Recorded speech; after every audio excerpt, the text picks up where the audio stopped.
Assalamualaikum Bu Sani. Waalaikumsalam Bu. Apa kabar hari ini Bu? Alhamdulillah sehat. Iya, alhamdulillah ya. Pada siang hari ini saya selaku observer akan melakukan observasi kepada Ibu sebagai coach ya dalam kegiatan coaching kita kali ini. Ya. Nah, pada saat ini kita akan melakukan praobservasi ya Bu ya. Dan dalam kegiatan praobservasi ini saya akan mengajukan beberapa pertanyaan kepada Ibu. Nah, baik Bu, bisa Ibu sebutkan kompetensi coaching yang harus kita kembangkan nih pada kesempatan kali ini.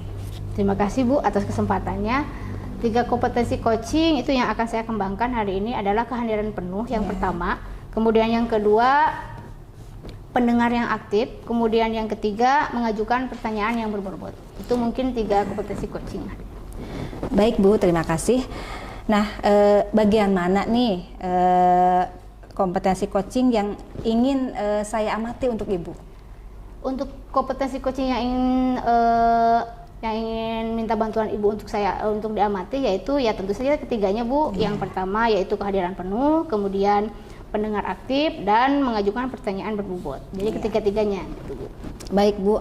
Nah, kompetensi mana nih yang ingin Ibu kembangkan secara spesifik Bu? Nah, untuk kesempatan hari ini saya sebagai coach ingin mengembangkan kompetensi yang terakhir Bu, yaitu mengajukan pertanyaan berbobot. Iya, baik Bu.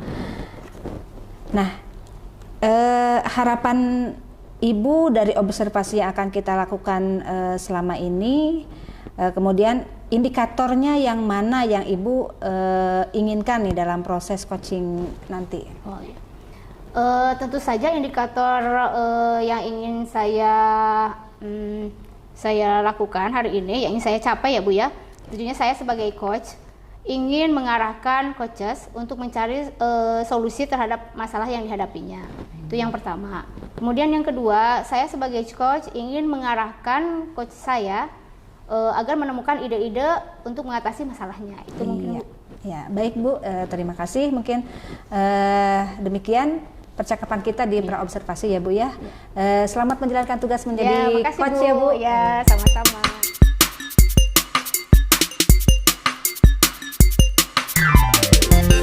Assalamualaikum Pak Dedi. Waalaikumsalam Bu Sani. Bagaimana kabarnya hari ini? Alhamdulillah baik Ibu. Ibu sendiri gimana? Alhamdulillah baik Pak. Gimana nih kabarnya di sekolah Bapak hari ini di SMK 2 Banjar? Alhamdulillah situasi di SMK Negeri 2 Banjar ini aman, kondusif. Tapi saya lihat sepertinya ada sesuatu hal yang mengganjal nih. Saya melihat Bapak ada yang sedang dipikirkan kayaknya. Iya. Memang betul Bu, ini saya ingin sekali ngobrol dengan Ibu. Apakah Ibu ada waktu ini? Silakan Pak, saya kebetulan hari ini waktu saya luang. Iya, terima kasih Ibu. Mohon maaf ini mengganggu waktunya. Saya ingin membicarakan tentang kedisiplinan Bu di sekolah saya di SMK 2 Banjar. Oh iya, kalau boleh saya tahu situasi di sekolah Bapak emang seperti apa ya Pak? Jadi di sekolah kami ini Bu di SMK Negeri 2 Banjar itu kan ada 1.800 siswa. Banyak sekali. Iya, cuman di sini saya memikirkannya yang kelas 12. Kelas 12 itu kurang lebih ada 600. Nah, sekitar 10%-nya atau 60 orangan lah. Itu masih belum disiplin Bu, seperti itu sih yang sedang saya pikirkan ini. Padahal kelas 12 ini tahun depan itu harus sudah siap bekerja. Seperti itu Bu. Jadi ada 60 orang. Jadi ada sekitar 60 orang dari kelas 12 yang sering melanggar peraturan gitu ya Pak? Iya betul Ibu, Iya. jadi masih ada anak yang memang belum siap gitu Bu, datang kesiangan, waktunya belajar masih ada di kantin, kadang loncat benteng gitu Bu, ya seperti itu anak Bu. SMK seperti itu ya Pak ya? Iya betul. Jadi apa nih yang sebenarnya ingin Bapak dapatkan dari percakapan kita sekarang nih? Iya, jadi saya berharap dari percakapan saya dengan Ibu itu saya punya solusi nih Bu, bagaimana sih caranya mendisiplinkan siswa yang 60 orang tersebut secara khususnya, tapi secara umumnya sih saya pinginnya yang 1.800 atau minimalnya kelas 12 lah yang 600 orang supaya dia siap untuk masuk ke industrinya Bu tahun depan di 2024 seperti itu Bu. Iya. Jadi Bapak ingin ada solusi tentang bagaimana mendisiplinkan anak agar siap memasuki dunia kerja ya Pak. Betul. Karena ini kan kelas 12 ya Pak. Iya, kelas 12. Betul Bu seperti itu. Nah, tadi berkaitan dengan kedisiplinan ya Pak. dan kesiapan siswa untuk masuk dunia kerja. Menurut Bapak, siswa seperti apa yang dibutuhkan oleh dunia industri gitu? Iya, jadi secara garis besarnya sih seperti ini Bu, yang dibutuhkan oleh dunia kerja adalah siswa yang betul-betul disiplin, kemudian berkarakter baik, kemudian juga memiliki fisik yang kuat Bu, karena memang di perusahaan itu kalau misalnya 3 shift ada yang sampai 8 jam berdiri. Kalau misalnya kayak di hotel 12 shift itu cuma dia 12 jam yang shift itu Bu. Jadi intinya sih saya mengharapkan anak SMK Negeri 2 Banjar itu yang disiplin, berkarakter baik, kemudian punya fisik yang kuat, seperti itu Ibu. Oh, jadi begitu ya Pak. Jadi intinya disiplin itu sangat penting sekali ya Pak, kita tanamkan sejak dini. Karena memang tuntutan perusahaan besar lah emang lebih berat lagi nanti ke depannya ya Pak. Iya, betul sekali Bu, seperti itu. Kalau misalnya kedisiplinan anak yang tadi Bapak sebutkan 60 orang itu ya, itu diberi nilai sampai 10. Kira-kira kondisi saat ini ada di posisi nilai berapa ya Pak? Ini kayak masih di sekitar 6 Bu. Jadi masih jauh sih dari jauh standar ya. yang nilainya 10 itu Bu. Jadi saya pinginnya sih ke 10. Jadi sekarang posisinya itu sekitar 6 lah. Sekitar nilai 6. Gitu ya Pak. Nah, menurut Bapak nih, kira-kira apa sih yang menyebabkan anak-anak tersebut sering melanggar aturan sekolah dan kurang disiplin gitu? Ya, yang pertama kalau saya lihat ini Bu, berdasarkan pengamatan saya yang 60 orang tersebut di kelas 12 itu yang pertama di jurusan-jurusan teknik Bu. Kita kan di sini ada 6 jurusan ya Bu ya. Tapi yang tekniknya di sini ada desain pemodel informasi bangunan atau arsitektur, kemudian teknik elektronika industri dan teknik otomotif Bu. Nah, dominannya laki-laki. Nah, gitu. Jadi mungkin secara psikologinya lah gitu kan, jadi dominan laki-laki jadi lebih aktif gitu kan, kemudian dia lebih berani gitu kan.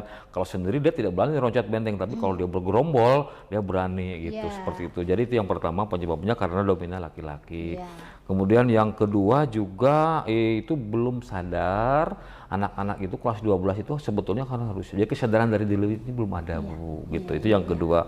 Kemudian yang ketiganya itu merasa anak yang paling besar gitu, jadi kelas 12 itu kan tingkatan paling tinggi. Nah, jadi anak-anak merasa ini, saya ini kelas 12 ya. Kemudian yang keempatnya adalah faktor orang tua Bu, orang tua yang masih kurang peduli. Contohnya waktunya waktunya KBM anak ke kantin, otomatis kan berarti faktor orang tua, di rumahnya tidak dikasih sarapan dulu gitu. Kemudian yang terakhir, yang kelima adalah faktor pergaulan dan lingkungan Bu, gitu, seperti itu. Oh, jadi begitu ya Pak, ternyata banyak juga ya penyebab anak-anak menjadi kurang disiplin di sekolah Bapak gitu ya. Lumayan kompleks juga gitu. Iya, betul. Jadi sangat banyak sebetulnya, sangat kompleks Bu permasalahan terkait disiplin tadi di sekolah kami Bu ya. Nah, selanjutnya nih Pak, pernah nggak tidak Bapak melakukan upaya untuk mendisiplinkan siswa kelas 12 tersebutnya, khususnya nih yang 60 orang yang tadi Bapak sebutkan? Langkah yang sudah saya lakukan di sini adalah koordinasi dengan wali kelasnya Bu. Saya dapat data dulu anak-anaknya 60 orang, kemudian saya sampaikan kepada wali kelas dan guru BK. Jadi saya langkah yang pertama ini baru sebatas koordinasi, ada menyampaikan bahwa ini ada 60 anak selama Juli, kan masuk itu tanggal 17 Juli ya Bu ya. Sekarang sudah ke akhir Agustus, jadi kurang lebih sekitar sudah 6 kali pertemuan. Nah, itu saya sampaikan data-datanya kepada wali kelas dan guru BK-nya Bu. Sementara kan guru BK-nya kalau di SMK 2 Banjar guru BK satu jurusan gitu Bu. Jadi saya baru sampai ke tahap koordinasi, menyampaikan data kepada guru BK dan guru kelasnya Bu. Seperti itu Bu. Ya, bagus sekali itu Pak rencananya. Berarti Bapak sudah berupaya melakukan usaha untuk mendisiplinkan anak-anak secara umum, dan Bapak juga udah mulai berkoordinasi dengan wali kelas, tentunya dengan guru BP dan BK ya. Nah, selanjutnya nih rencana apa yang akan Bapak laksanakan untuk meningkatkan kedisiplinan siswa lagi gitu? Ya, selain yang tadi saya sampaikan, saya juga Bu akan langsung melakukan pembinaan Bu. Jadi saya akan koordinasi sudah tadi ya Bu ya dengan wali kelas dan guru BK. Kemudian yang kedua saya juga akan memanggil orang tuanya Bu. Saya akan panggil 60 orang tua sekolah. Kemudian nanti berbagi tugas dalam pembinaan siswa dengan orang tuanya gitu kan. Jadi di sekolah mungkin bagian kita, nah pas di luar itu bagian orang tua. Jadi orang tua akan saya panggil. Yang ketiga itu saya akan mendatangkan rekan-rekan dari industri, Bu. Jadi teman-teman yang sudah kerja, teman-teman saya gitu kan, bisa datang ke sini untuk menjadi guru tamu, menyampaikan kepada anak tuntutan industri itu seperti ini. Harus rambutnya pendek, pakaian rapi, datang tepat waktu, dan seterusnya, pulang tepat waktu. Kemudian yang berikutnya juga saya akan mendatangkan alumni, Bu. Jadi alumni yang sudah bekerja, dia akan memberikan testimoni bagaimana dia mulai tes, kemudian bagaimana pas sudah bekerjanya. Nah, kemudian bentuk teguran-teguran dan lain-lain yang justru lebih ketat, Bu, dibandingkan dengan aturan-aturan sekolah. Jadi seperti itu, Bu, langkah-langkahnya. Ya, bagus sekali, Pak. Nah, menurut Bapak nih, ukuran keberhasilan terhadap upaya yang sudah Bapak lakukan seperti itu gimana, Pak? Ukuran keberhasilan? Ya, ukuran keberhasilan program yang saya sampaikan tadi itu adalah saya mengharapkan siswa kelas 12 SMK Negeri Banjar akan tamat tahun depan 2024 itu bisa diserap oleh perusahaan, oleh dunia usaha, dunia industri ya 100%, Bu. Itu sebagai ukuran keberhasilan bagi kita di SMK. Bukan banyak melanjutkan, tapi adalah banyak yang diterima di perusahaan, Bu. Seperti itu. Jadi harapan saya itu 100% bisa diterima di perusahaan. Jadi bekerja ya, Pak, bekerja, ya? Iya, Bu. Targetnya iya seperti itu. Nah, bagaimana caranya agar Bapak memastikan bahwa hal itu akan berjalan dengan baik sesuai rencana yang Bapak susun tadi? Ya, jadi saya kan sudah menugaskan kepada wali kelas, kemudian guru BK, jadi ada grup, Bu, ada grup wali kelas, dia akan memantau, terutama yang 60 orang tadi, itu akan dibuat khusus itu mah. Jadi sama-sama mantau, kita akan pantau setiap hari dengan orang tua, mulai ada grup-grup WA-nya. Jadi seperti itu, Bu. Apa nih komitmen Bapak untuk bisa mendisiplinkan siswa-siswa Bapak? Ya seperti tadi ya, Bu, ya, saya akan mencoba sesegera mungkin, kemungkinan komitmennya itu saya akan secepatnya memulai kegiatan itu, Bu. Saya akan mulai itu sekitar di bulan September ya. Oh iya. Ini sudah masuk sebetulnya ya. Jadi di minggu besok lah, minggu pertama bulan September, komitmen saya untuk mendisiplinkan siswa itu akan saya laksanakan program-program yang tadi saya sampaikan kepada Ibu. Ya. Baik, jadi Bapak akan memulainya pada bulan September ini ya, Pak? Sekarang sudah memasuki bulan September. Nah, kira-kira menurut Bapak yakin nggak hal ini akan berhasil gitu? Yakin, Bu.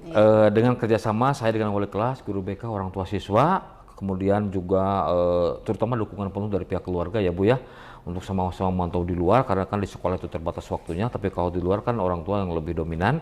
Nah, ini akan berhasil, Bu. Saya yakin seperti itu. Iya, luar biasa sekali Bapak, rencana-rencana yang Bapak tadi susun, dan saya doakan semoga apa yang Bapak rencanakan tadi berhasil dengan 100% ya, Pak. Amin. Iya. Mungkin itu saja ya, Pak, ya. Iya. Apa sih namanya? Terhadap pembicaraan hari ini gitu. Semoga rencana Bapak bisa terlaksana dengan berhasil dengan baik terhadap anak-anak, khususnya anak-anak kelas 12. Iya, terima kasih, Bu.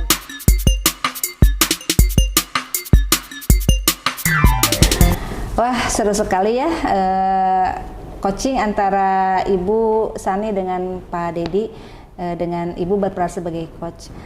Nah, pada kegiatan pasca observasi ini saya ingin mengajukan pertanyaan Ibu kepada Ibu. Iya, silakan. Nah, menurut Ibu nih, proses coaching yang sudah barusan Ibu lakukan itu seperti apa menurut Ibu? Terima kasih Bu Nur atas kesempatannya. Menurut saya proses coaching yang sudah saya tadi lakukan sebagai coach ya, tadi saya sudah menyampaikan proses coaching sesuai dengan alur cerita, dan alhamdulillah menurut saya sudah berjalan dengan lancar. Iya, betul sekali ya, Bu, ya. Saya juga tadi melihat bahwa proses coaching Ibu itu sangat mengalir gitu ya, Bu, ya. Sangat enak didengar dan betul-betul menemukan solusi gitu ya. Jadi ketika tadi Ibu ingin sekali menggali coaching dengan strateginya, dengan solusinya, dan itu sudah muncul ya di coaching yang sudah Ibu lakukan. Saya juga sudah mencatat beberapa hal ya, Bu, ya. Ya, Bu, silakan. Bahwa karena di awal tadi Ibu sudah menyampaikan bahwa Ibu ingin sekali meningkatkan kemampuan Ibu dalam memberikan pertanyaan berbobot.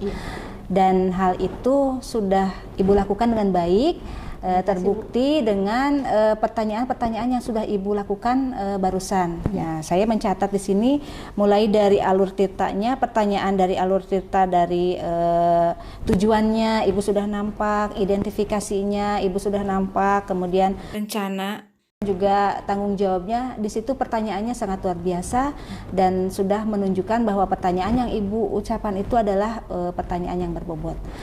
Bahkan dari segi perhatian penuh juga Ibu sudah nampak, dan dari segi mendengar aktif juga Ibu sudah mendengarkan secara aktif dari masalah yang disampaikan oleh Pak Dedi, dan Ibu juga sudah menggali potensi dari Koci untuk menemukan solusi dari masalah yang dihadapi. Demikian Ibu, selamat ya Ibu sudah melakukan coaching dengan sangat luar biasa. Ya, terima kasih Bu. Mungkin Ibu sudah bersedia mengamati saya. Tadi setelah saya melakukan coaching dan saya berperan sebagai coach, terima kasih atas masukannya dan ide-ide yang sudah Ibu sampaikan. Ya, sama-sama Bu. Ya.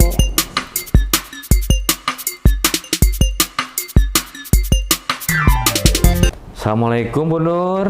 Waalaikumsalam warahmatullahi. Gimana kabarnya hari ini Bu? Alhamdulillah baik Pak. Baik. Dalam kesempatan ini saya akan melakukan observasi kepada Ibu sebagai coach. Tapi sebelumnya saya akan melakukan praobservasi dengan mengajukan beberapa pertanyaan. Nah, pada kesempatan kali ini juga coach dan coachee itu akan saya nilai apakah sudah sesuai dengan alur tirta atau belum.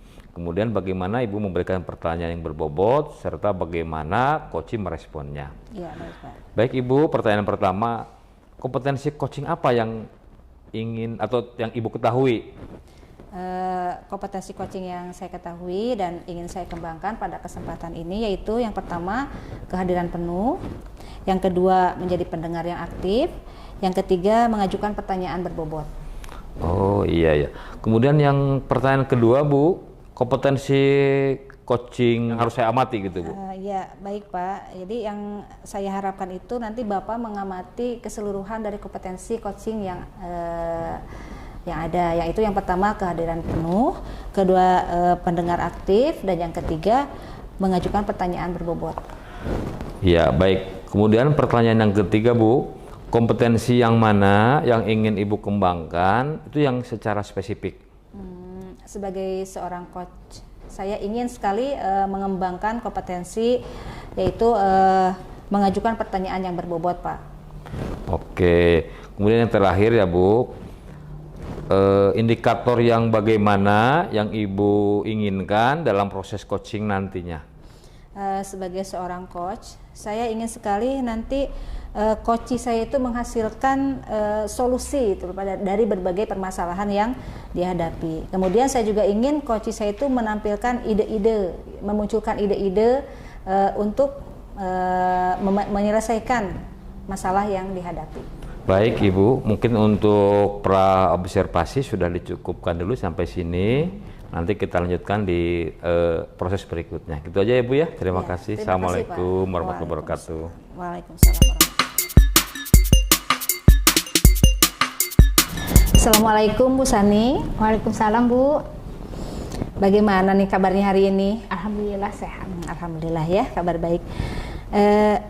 Bagaimana nih keadaan di sekolah Ibu sekarang nih? Sejauh ini keadaan di sekolah saya sih baik-baik saja Bu.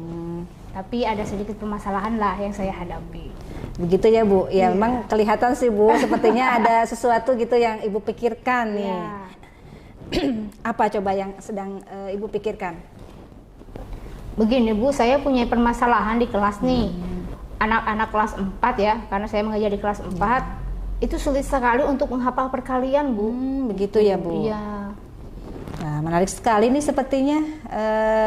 Jadi pada kesempatan ini Ibu ingin menceritakan bagaimana masalah Ibu tentang perkalian ya Bu ya, yang sangat sulit sekali terapan kepada murid Ibu di kelas 4. Iya, betul sekali Bu. Nah, kalau boleh tahu nih Bu, sebetulnya kondisi atau situasi di sekolah Ibu itu seperti apa sih sekarang? Ya, situasinya di kelas itu lumayan agak kondusif Bu. Maksudnya ya namanya anak-anak ya, ada yang kurang fokus lah, mungkin ada yang kurang bersemangat seperti itu gitu Bu, seperti itu kondisinya. Begitu ya Bu ya. Jadi di kelas Ibu itu banyak anak yang kurang fokus ya Bu ya dalam belajarnya. Iya. Jadi apa nih Bu yang ingin Ibu dapatkan dari percakapan kita pada pagi hari ini Bu? Ya, yang ingin saya dapatkan hari ini adalah saya ingin mencari solusi nih Bu tentang permasalahan yang saya hadapi hari ini gitu kan, tentang materi perkalian itu. Jadi Ibu ingin mendapatkan solusi dari masalah yang sekarang Ibu hadapi ya Bu ya? Ya, betul sekali Bu. Nah nih Bu nih, kalau misalnya kemampuan perkalian murid Ibu di kelas 4 itu, jika Ibu nilai nih dari 1 sampai 10 kira-kira dinilai berapa Bu? Kalau dinilai ya dari Iya. level 1 sampai 10 kayaknya masih di level 5 Bu, malah 4 mungkin. Oh begitu ya Bu? Iya. Nah menurut Ibu kira-kira apa sih yang menyebabkan kondisi seperti itu Bu? Menurut saya itu mungkin ada beberapa hal ya Bu. Yang pertama mungkin kalau dari gurunya ya, mungkin saya sendiri kan saya harus merefleksi diri ya Bu ya. Mungkin pembelajaran saya mungkin agak membosankan mungkin ya Bu, sehingga anak menjadi kurang fokus dan agak sedikit kurang bersemangat. Kemudian dari anak-anak mungkin anak-anak merasa jenuh juga mungkin sama pembelajaran saya, sehingga beliau seperti itu gitu. Jadi pembelajaran membosankan ya Bu ya? Ya, mungkin Gitu. seperti itu Bu. Nah selanjutnya, apakah pernah Ibu melakukan sebuah upaya nih Bu untuk supaya murid-murid Ibu itu bisa lebih cepat bisa gitu dalam perkaliannya? Sebenarnya saya sudah beberapa kali melakukan trik-trik ya Bu ya, untuk supaya anak saya khususnya kelas 4 pintar perkalian. Di antaranya saya pernah melakukan sedikit game di perkalian di kelas gitu. Kemudian saya sudah meminta orang tua juga untuk mendampingi mereka belajar perkalian di rumah. Mungkin itu Bu yang sudah saya lakukan sejauh ini. Wah bagus itu Bu. Jadi Ibu sudah berusaha ya menghadirkan Ya. trik-trik, kemudian game perkalian, dan juga Ibu sudah berkolaborasi ya dengan orang tua supaya mereka bisa mendampingi murid-murid dalam belajar di rumah. Ya. Nah, selanjutnya nih Bu, rencana apa lagi yang akan Ibu laksanakan untuk meningkatkan pengetahuan anak atau kemahiran anak dalam perkalian ini Bu? Ya mungkin rencana saya ya Bu, saya akan menyiapkan media pembelajaran yang menarik, mungkin itu pertama.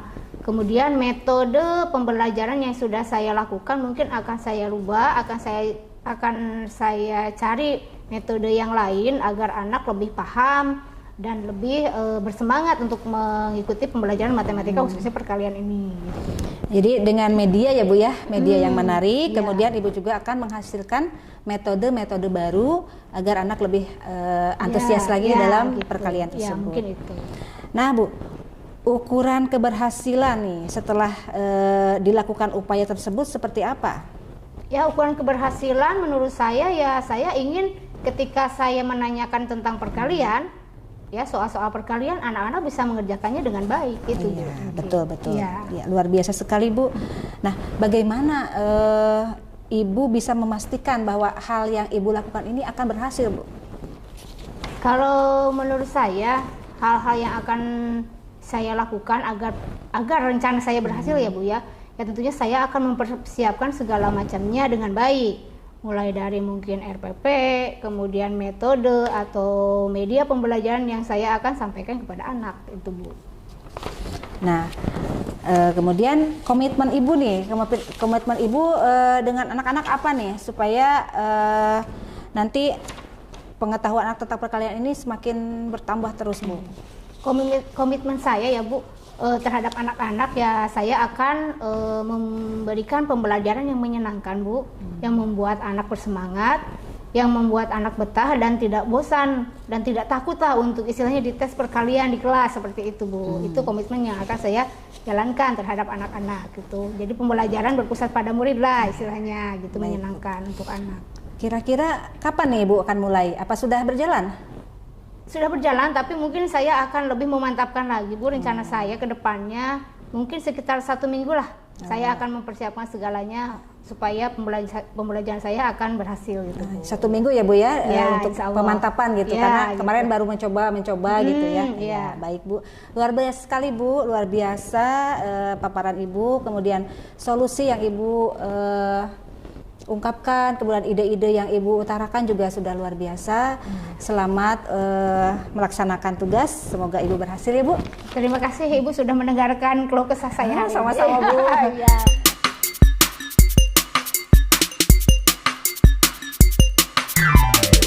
Alhamdulillah, Bu Nur, observasi pelaksanaan coaching telah selesai dilaksanakan.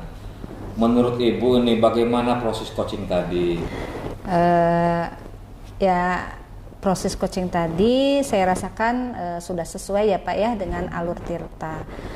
Jadi saya sudah menggali dari coaching sebanyak-banyaknya dengan sesuai alur Tirta tersebut. Nah, kemudian saya juga sudah berusaha untuk menggali potensi dari Koci untuk menemukan solusi dan berbagai ide untuk memecahkan masalahnya. Demikian Pak. Iya. Betul Ibu, saya juga tadi mencatat ya Bu ya beberapa hal bahwa Ibu telah melakukan proses coaching sesuai dengan alur Tirta, mulai dari tujuan, kemudian identifikasi, kemudian refleksi dan tanggung jawab. Kemudian Ibu juga ini sudah mampu menyampaikan pertanyaan berbobot ya Bu ya. Kemudian juga Ibu mampu menggali potensi coaching untuk menemukan solusi dari masalah yang dihadapinya. Iya. Seperti itu Bu, mungkin untuk kegiatan pasca observasi kita kali ini, dan alhamdulillah semuanya kita bisa berjalan lancar. Itu aja Ibu mungkin dari saya, ada bertambahkan? Iya.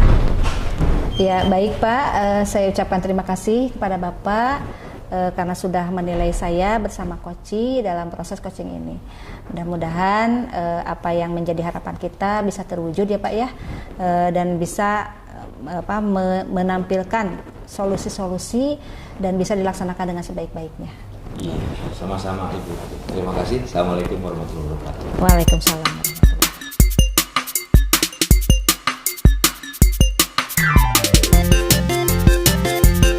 Assalamualaikum warahmatullahi wabarakatuh, Pak Dedi. Waalaikumsalam Bu Sani. Apa kabar hari ini? Alhamdulillah baik Bu Sani. Ya, alhamdulillah ya. Kita semuanya dalam keadaan sehat. Baiklah Bapak, mungkin hari ini Bapak akan melakukan coaching. Nah, sebelum melakukan coaching, saya akan melaksanakan praobservasi dulu terhadap Bapak dan akan memberikan beberapa pertanyaan terkait persiapan coaching Bapak. Mungkin untuk yang pertama ya Pak, kira-kira kompetensi coaching itu apa saja ya Pak? Kompetensi coaching itu ada 3 ya Bu. Yang pertama adalah present atau kehadiran penuh, kemudian yang kedua adalah mendengarkan aktif, dan yang ketiga memberikan pertanyaan yang berbobot. Oh iya, ada 3 ya Pak. Iya. Nah, bagian mana yang kira-kira akan saya amati pada hari ini dalam pelaksanaan coaching Bapak? Saya pinginnya semuanya Bu, ketiganya yaitu present, mendengarkan aktif, dan memberikan pertanyaan yang berbobot. Oh iya, baiklah. Nah, menurut Bapak di sini kompetensi mana yang akan Bapak kembangkan secara spesifik dari ketiga kompetensi tersebut?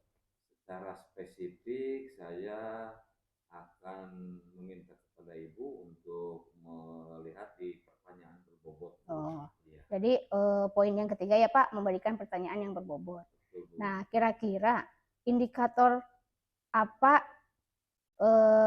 yang nantinya menentukan keberhasilan dalam proses coaching Bapak? Indikator ataupun harapan yang saya harapkan dari hasil nanti coaching yang nanti diobservasi oleh Ibu adalah saya ingin menemukan hal-hal yang memang yang sudah baik di diri saya, kemudian juga hal-hal yang masih harus saya perbaiki, seperti itu Ibu. Oh ya, baik Bapak. Mungkin itu pertanyaan dari praobservasi sebelum Bapak melakukan coaching ya Pak. Nah, mungkin sekarang silakan Bapak mempersiapkan diri untuk pelaksanaan coaching selanjutnya. Baik Ibu, ya. Terima kasih. Ya, sama-sama Pak.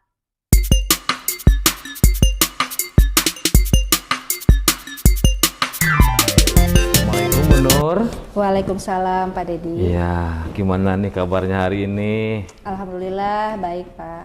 Iya, kira-kira ini ada sesuatu nih Bu ya yang sedang Ibu pikirkan. Ada masalah apa kira-kira Bu ini sekolah Ibu ini sekarang ini? Iya betul sekali Pak. Saya merasa sedang butuh teman ya untuk Iya. menceritakan semua masalah saya di kelas Pak. Kalau Bapak ada waktu, saya ingin sekali gitu ngobrol sama Bapak. Iya ya, siap Ibu, siap. Saya punya waktu, silakan. Barangkali ini topik pembicaraan kita masalah apa ini kira-kira Bu ini? Saya ingin mendiskusikan nih dengan Bapak tentang metode dan strategi pembelajaran di kelas Pak. Iya, menarik sekali sepertinya Bu ya.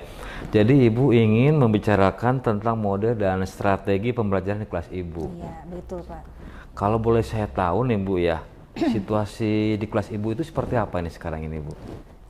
Begini ya Pak, saya ini kan mengajar di kelas 5 ya Pak ya, tapi ada 2 orang murid saya yang belum bisa membaca gitu. Nah sedangkan kan yang namanya di kelas 5 itu sudah bukan waktunya lagi belajar membaca, tapi sudah waktunya mengaplikasikan kemampuan membaca tersebut terhadap pembelajaran yang lain, seperti itu Pak. Jadi bagaimana ini anak bisa memahami pelajaran kalau membaca saja tidak bisa, begitu Pak. Siap, seperti itu Bu ya Bu ya. Kemudian ini kira-kira ini menurut Ibu apa sih yang mempengaruhi anak itu seperti itu Bu? Sampai dia itu belum bisa membaca itu kira-kira? Ya, yang mempengaruhinya itu ya seperti yang kita ketahui bersama ya Pak, semenjak awal pandemi waktu itu kan, di mana murid-murid belajar di rumah. Nah, padahal kan waktu itu anak ini mungkin waktu itu ada di kelas bawah, di mana mereka itu sedang belajarnya membaca gitu. Iya. Nah, sedangkan ketika harus dia belajar membaca, ternyata harus di-cut gitu karena belajar di rumah. Sedangkan kalau yang namanya di rumah, kita kan tidak tahu apakah dia itu betul-betul belajar, bagaimana orang tuanya mendampingi atau tidak, kita tidak tahu. Bahkan setelah saya telusuri, ternyata orang tua dari anak ini buta huruf gitu. Jadi bagaimana orang tua ini bisa mendampingi anak belajar kalau ternyata mereka juga ya buta huruf begitu Pak. Iya. Jadi di sini ada yang pertama dari pandemi itu ya Bu ya. Kemudian yang dominan kayaknya ini saya dengar tadi, jadi orang tuanya sendiri itu adalah buta huruf ya Bu ya. Tidak bisa mendampingi anaknya kalau dia sedang di rumah. Itu situasi seperti itu tuh kira-kira Ibu yang kalau misalnya ini diberi rentang nilai ini 1 sampai 10, kira-kira situasi yang Ibu inginkan itu kira-kira nilainya sekitar berapa itu Bu? Ya harus 10 lah Pak, karena kalau sudah kelas 5 itu kan harusnya sudah semuanya bisa baca. Jadi betul. Inginnya dinilai 10 gitu kalau bisa gitu. Jadi Ibu ingin 2 murid Ibu itu bisa membaca lancar ya Bu ya, Betul. sehingga bisa memahami semua materi yang ada di kelas 5 tersebut. Baiklah, selanjutnya nih Bu ya, menurut Ibu kegiatan seperti apa ini yang bisa Ibu buat sehingga situasinya seperti yang Ibu inginkan begitu Bu? Kira-kira situasi seperti apa itu? Mungkin nanti saya akan menghadirkan ya Pak, menghadirkan strategi atau metode baru dalam memberikan pembelajaran kepada murid. Tapi mungkin dalam pemberian metode ini akan saya laksanakan di luar jam pelajaran atau di luar sekolah gitu, karena tidak mungkin ketika saya di kelas saya sambil mengajar kepada yang lain sambil memberikan pelajaran membaca juga, karena yang namanya kelas 5 kan harusnya sudah ke level yang lebih tinggi daripada membaca gitu. Iya. Bagus Ibu, jadi Ibu ingin menghadirkan strategi baru agar murid Ibu itu bisa secepatnya bisa membaca ya Bu ya, sehingga tidak ketinggalan lagi pelajaran. Selanjutnya kira-kira strategi atau gagasan seperti apa ini yang Ibu rencanakan ini untuk menghadapi situasi yang Ibu hadapi sekarang ini? Saya akan menggunakan mungkin media ya Pak, media elektronik, menggunakan HP ya? sesuai dengan kodrat zaman gitu, menggunakan IT gitu, menggunakan HP yang bagus ada. Ibu ya, jadi Ibu rencana pakai HP, kemudian Ibu akan bagaimana itu dengan HP tersebut kira-kira itu? Jadi nanti saya akan meminta anak itu menginstal aplikasi WhatsApp ya Bu, Iya, ya Pak, iya, yaitu betul. untuk berbalas pesan gitu. Nanti saya kirim pesan kepada anak ini dan Iya. saya meminta dia untuk membalasnya. Jadi secara tidak langsung nanti selain dia belajar membaca melalui keyboard yang ada di Iya. HP tersebut, juga dia bisa belajar menulis. Iya, iya, baik, bagus Ibu ya. Selanjutnya kira-kira nih, yakin nggak Ibu dengan strategi yang Ibu rencanakan itu akan berhasil dan berjalan lancar itu? Saya yakin sih Pak, karena zaman sekarang nggak ada anak yang nggak punya HP gitu. Pasti dia itu berusaha gitu untuk bisa menggunakan HP-nya semaksimal mungkin. Nah, salah satu cara untuk memaksimalkan penggunaan HP tersebut ya dengan bisa membaca gitu Pak. Wah, luar biasa sekali Ibu. Di sini Ibu bagus. Ibu akan menggunakan media WhatsApp ya untuk membantu atau sebagai sarana murid belajar untuk membaca kemudian menulis. Selanjutnya nih, apa sih yang Ibu inginkan nih dengan strategi yang rencana Ibu lakukan itu? Tentu saja saya berharap bahwa dengan melakukan hal tersebut anak ini lancar membacanya gitu. Jadi tidak ketinggalan pelajaran gitu Pak. Nah, selain itu barangkali apakah ada lain nih kira-kira yang perlu Ibu sampaikan dalam kesempatan ini barangkali selain yang tadi? Ya, selain saya menginginkan anak ini bisa membaca, juga saya ingin anak ini menjadi lebih percaya diri gitu. Karena dengan bisa membaca pasti kepercayaan diri anak ini muncul. Karena beberapa kali saya melihat sering gitu ya, anak ini murung. Jadi ketika saya tanya, saya malu katanya. Saya malu karena belum bisa membaca. Betul. Sedangkan teman-teman saya sudah lancar semuanya membaca. Iya, jadi intinya Ibu ingin meningkatkan rasa percaya diri murid Ibu ya Bu ya. Kemudian adakah hal lain nih yang Ibu akan lakukan setelah ini? Hal lain yang akan saya lakukan mungkin nanti saya juga akan melibatkan guru bidang gitu ya, ada guru olahraga, guru PAI, jadi supaya nanti tidak satu arah, jadi anak ini bisa berkomunikasi dengan siapa saja gitu. Kemudian dengan teman-temannya juga. Oh iya. Iya. Jadi Ibu akan melibatkan teman-temannya, kemudian juga guru-gurunya ya Bu ya. Kemudian siapa lagi nih Bu yang barangkali bisa dilibatkan dengan rencana Ibu? Misalnya dengan siapa lagi gitu selain guru, kemudian dengan teman-temannya kira-kira nih supaya berhasil ini. Ya, baik Pak. Mungkin saya juga akan melibatkan orang tuanya, kemudian keluarganya, terutama kakaknya ini yang sudah memfasilitasi gitu kan. Memfasilitasi anak ini mempunyai HP gitu. Iya. Jadi Ibu tadi sudah lengkap kayaknya ya di sekolah dengan teman-temannya, kemudian gurunya, dan Ibu juga akan melibatkan orang tua kakaknya di rumah sehingga itu bisa membantu. Selanjutnya ini, apakah Ibu yakin ini akan berhasil Bu? Kira-kira dengan yang Ibu rencanakan tadi ini? Ya, mudah-mudahan berhasil Pak. Dan saya optimis karena hal ini mungkin dengan menggunakan HP ini anak tidak merasa belajar gitu, tapi karena hal ini pasti menyenangkan untuk anak ini. Iya, luar biasa sekali Ibu. Semoga Ibu yang tadi disampaikan kepada saya bisa berhasil. Gitu aja mungkin Ibu ya. Barangkali saya doakanlah mudah-mudahan rencana Ibu berhasil. Amin. Iya. Iya. Terima kasih Pak sudah menemani saya mengobrol. Saya lega. Akhirnya saya menemukan solusi dari apa yang harus saya lakukan dari masalah yang saya hadapi. Terima kasih sekali Bapak sudah menjadi pendengar yang baik untuk saya Pak. Sama-sama Ibu. Terima kasih. Assalamualaikum warahmatullahi wabarakatuh. Waalaikumsalam.